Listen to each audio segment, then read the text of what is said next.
Welcome back to Retro Game Geek. Today I just wanted to give you a bit of a tour of my Odin, how I have it set up. Hopefully they'll give you some inspiration on apps you might like to try. So let's just get straight into it. The settings app is just very convenient to set up settings. Play Store to download all my apps. AntStream is what I use for cloud gaming, for retro gaming. It has over 1,000 games in it, and I have a separate video on that. Microsoft Game Pass is a really sweet way to play lots of Xbox games. PS Play is how I stream games from my PS4 at home straight onto my Odin, and I have a separate video on that too. Stadia, I think, is the best cloud gaming. It's a library of over 200 games, and you can sign up for a subscription to get Pro, and then you get free games every month, or you can just buy the games you want and play them in 1080p. And given you have an Odin, 1080p is all it supports anyway, so just buy whatever games you want and just play them right on your Odin. Alright, so you might see my video about Launchbox. It's my launcher for retro games that I prefer. Odin launcher, it also came with the Odin, and I wasn't a particularly big fan of it personally, but I still have it here in case I want to get into it. I set up Arc Browser, but I couldn't get it to do what I wanted to, but I might make a video about it anyway in the future, so I kept it on my device. I also tried Dig, and I also couldn't get that set up like I liked, so I ended up deleting that one. Okay, RetroArch runs pretty much all my retro games, up to Saturn, Dreamcast. Oh, we go back here, PS2, Nintendo 3DS. These are two GameCube and Wii emulators. I typically use MMJR because it's better performance. Joystick for DS. Yes, it costs money, but I highly recommend getting this because it's really nice, and I have a separate video on that too. DuckStation is the best one for original PlayStation games. You can even play up to 4K if you've connected this to an external monitor. Nintendo 64, this is better than the cores in RetroArch, so I'd highly recommend getting this one, or of course the Plus edition. PPSSPP is a brilliant app for everything PSP, and if you find you have any stuttering from loading games from the SD card, go into System I/O mode and set it to host, and all those stutters will go away.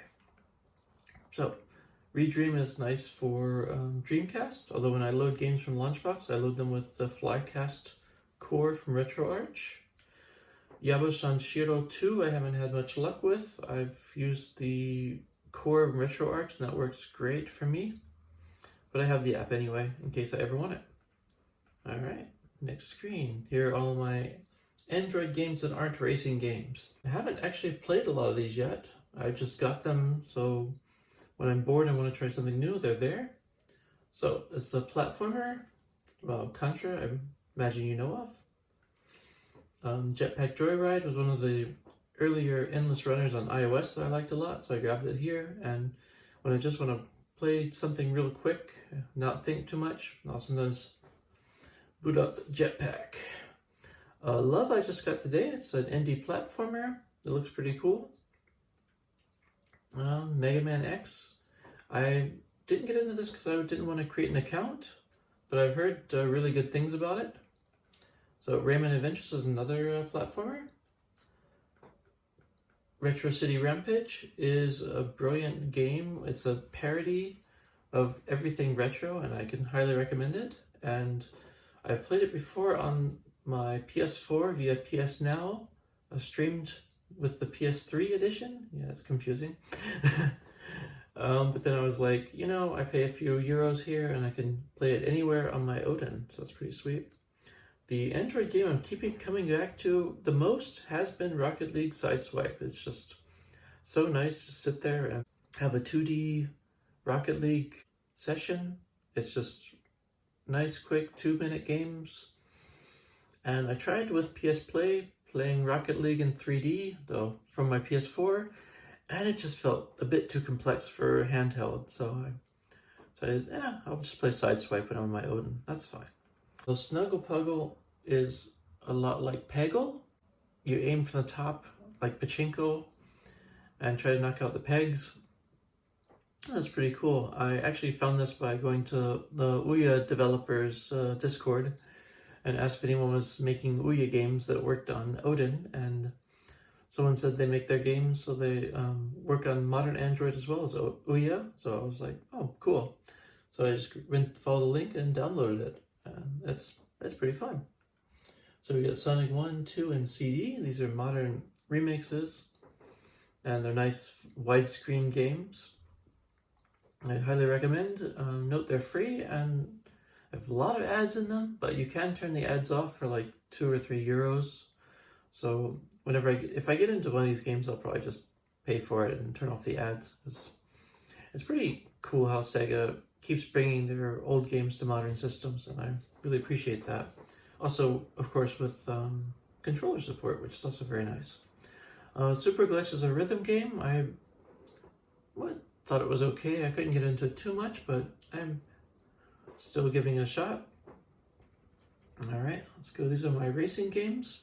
I also have a video of my top 3 racing games for Android with controller support. Asphalt 8 is beautiful, but I find that it's too pay to win. Not really a fan. I mean, if I just want to play a beautiful game and not think too much about it, sometimes I'll just load this up, just show off graphics on the Odin, for example. And I'd highly recommend not getting Asphalt 9, because Asphalt 9 is just way too mobile-y. It's just, I don't know, it just rubs me the wrong way. Not a fan. Beach Buggy Racing is a kart racer game, which is pretty sweet, honestly. I just grabbed this today, Driving School Simulator. I haven't tried it out yet, but I've heard good things about it. Crazy Taxi! It's nice. Like I said before, Sega keeps bringing their games to modern platforms, and it plays great. Grid Autosport is the only game on here I'd say that really feels like a full console experience. From menus through the gameplay, the depth, it feels like you'd be playing this on Nintendo Switch.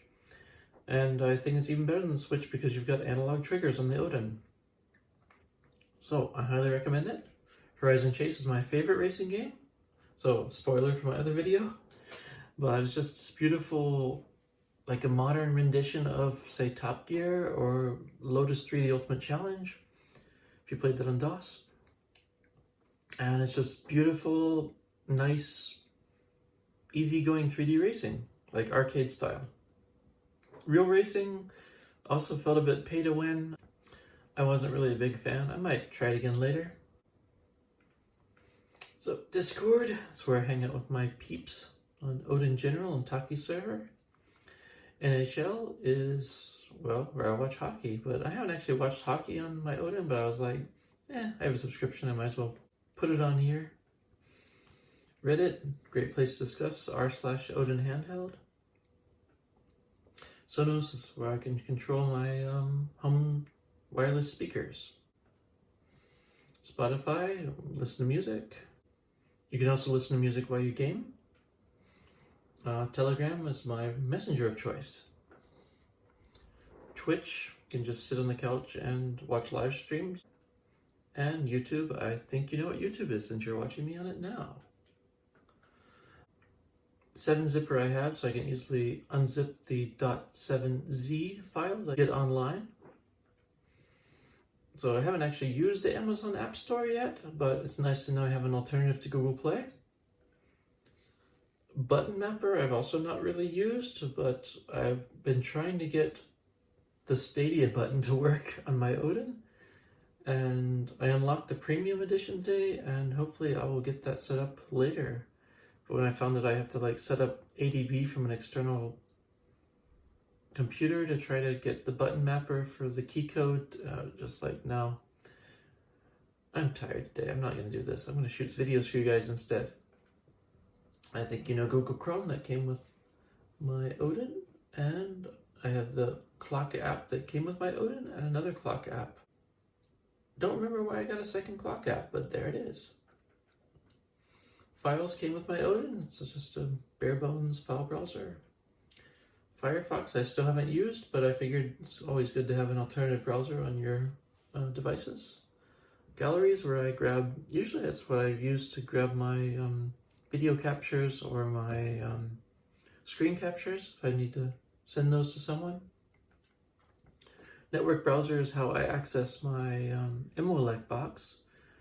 So I have an Emulate box hooked to my TV, and if I just need to grab something from there, I can just go in there and grab the file.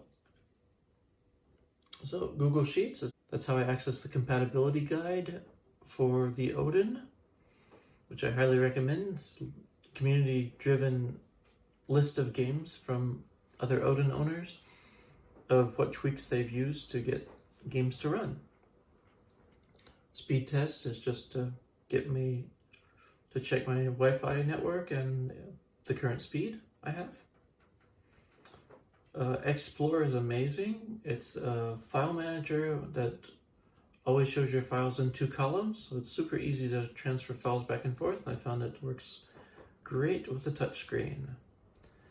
Amikumu is just a working title for a new update to the app I work on as my day job, Amikumu, an app to find language enthusiasts or learners near you. YouTube Studio is where I go to check my stats or edit my videos, edit video descriptions, like the video you're watching right now. And I put all my unused system apps in one folder here. Calendar, music, screen capture, sound recorder, and voice search. So that's it. That's my Odin. Hope you enjoyed this. Hope you got some ideas of some apps or games you want to try. Like, subscribe, share with your friends who's got an Odin and doesn't know what apps to put on theirs. And one more tip, you may want to use the folder feature more. I liked having my pages set up like this, but other people prefer to have lots of folders. So, in any case, I'll see you next time on RG Geek.